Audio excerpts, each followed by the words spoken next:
Team ইন্ডিয়ায় চলছে গম্ভীর চক্রান্ত। কেন বললাম গম্ভীর চক্রান্ত? কারণ এই মুহূর্তে গত 2 বছর কি 3 বছর আমরা দেখছি মোহাম্মদ শামিকে টিমে নেওয়া হচ্ছে না। কিন্তু তার আসল কারণটা কি তা কিন্তু আমরা কেউ জানি না। সবাই এটাই শুনে আসছে আগারকার গম্ভীরের মুখ থেকে, সে আনফিট, সে খেলতে পারছে না, তার ইনজুরি আছে, তার চোট আছে, সে রিহ্যাব করছে, এখনো ফিট হলে আমরা আবার তাকে টিমে নেব। কিন্তু সেইটা কিন্তু আসল সমস্যা নয়। ব্যাপারটা কি থেকে স্পষ্ট হলো সেটাই তোমাদের বলি আমি। কিছুদিন আগে মোহাম্মদ শামি একটা পডকাস্টে গেছিল। শুভঙ্কর মিশ্রা হিন্দি একটা পডকাস্ট হয় জার্নালিস্টের, সেই পডকাস্টে গেছিল। সেই পডকাস্টে গিয়ে সে কিন্তু অনেক গোপন রহস্য ফাঁস করেছে। সেটা হচ্ছে, যখন তাকে প্রশ্ন করা হচ্ছে, প্রশ্ন তো তাকে বিভিন্ন রকম করা হয়েছে, প্রায় আধ ঘন্টা থেকে 1 ঘন্টার মতো পডকাস্ট আছে। কিন্তু তাকে যে মেন ইম্পর্টেন্ট কোশ্চেনগুলো করা হয়েছে সেইগুলো কিন্তু খুবই গুরুত্বপূর্ণ, আর সেখানে সে ভালো মতো বুঝিয়ে দিয়েছে যে তাকে ইচ্ছে করেই কিন্তু টিম ইন্ডিয়ায় নেওয়া হচ্ছে না। তার কারণ অনেকে হতে পারে, হর্ষিত রানা হতে পারে বা আদার্স অন্যান্য প্লেয়ারও হতে পারে। মেনলি যখন জিজ্ঞেস করা হলো স্বামীকে যে তোমার কি মনে হয় তোমায় কেন টিম ইন্ডিয়ায় খেলানো হচ্ছে না?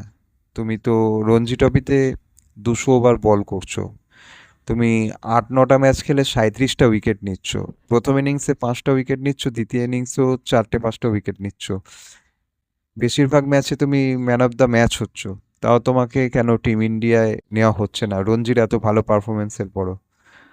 তো স্বামী তখন একটাই কথা বলছে যে দেখো, পারফরমেন্স তো আমার হাতে আছে, কিন্তু টিম ইন্ডিয়ায় কেন নিচ্ছে না সেটা তো আমিও জানি না। কারণ আমাকে আনফিট বলে একদম মানে ফিক্সড রেখেই দিয়েছে, পারফরমেন্স করলেও আমাকে আনফিট দেখানো হচ্ছে, পারফরমেন্স না করলে তো আনফিট বলাই হচ্ছে। এখনও নাকি আমাকে বলা হচ্ছে যে আমি এখনও নাকি রিহ্যাবে আছি, কিন্তু ব্যাপারটা সত্যি নয়। তার সাথেও তাকে আরও বিভিন্ন প্রশ্ন করা হয়েছে যে 2015 ওয়ার্ল্ড কাপে তুমি খেলেছো, 2019-এর ওয়ার্ল্ড কাপে খেলেছো, 2023-এর ওয়ার্ল্ড কাপেও তুমি খেলেছো, তা সত্ত্বেও তুমি 2024-এর টি-20 ওয়ার্ল্ড কাপে টিমে ছিলে না, তার কারণ কি? তখন স্বামী ডাইরেক্ট উদ্দেশ্য করেই বলছে বলছে আমি তো চাই খেলতে, আমি একটা খেলোয়াড়, আমি বোলার, আমি চাই দেশের হয়ে পারফর্ম করতে। হ্যাঁ, চ্যাম্পিয়ন্স ট্রফিতে আমি এতদিন বাদে টিমে এসেও আমি চেষ্টা করেছিলাম উইকেট নিতে, কিন্তু তেমন একটা সাকসেসফুল হইনি। কিন্তু এই মুহূর্তে তো আমি খেলতেই চাইছি, আর এই মুহূর্তে তো আমার পারফরমেন্সও ঠিকঠাক হচ্ছে। আর সামনে আইপিএল আসছে, লখনৌর হয়ে আমি খেলবো।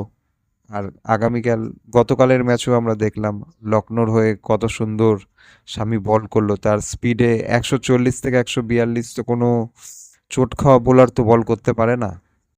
ব্যাপারটা এইখানেই যে গম্ভীর আর আগারকার মিলে কিন্তু স্বামীর সাথে বেয়াদবি করছে, জিনিসটা এটাই। তার জায়গায় তারা তাদের পছন্দের বোলার হর্ষিত রানাকে খেলাচ্ছে। হর্ষিত রানার এখানে কোনো দোষ নেই, এখানে দোষ হচ্ছে টিম সিলেক্টর আর গম্ভীরের, যে স্বামীকে তারা ইচ্ছে করে খেলাচ্ছে না। আইপিএলেও এত ভালো পারফরমেন্স দিচ্ছে, তার সাথে সাথে রঞ্জি ট্রফিতেও এত ভালো সে পারফরমেন্স করে এসছে, ইচ্ছে করে তাকে খেলানো হচ্ছে না, এটাই হচ্ছে সঠিক কথা।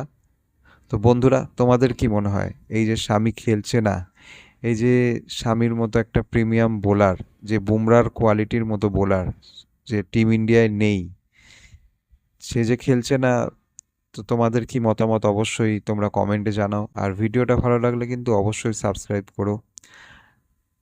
দেখা হচ্ছে ক্রিকেটের অন্য টপিকের পরবর্তী ভিডিও নিয়ে। আজকের মতো গুড বাই।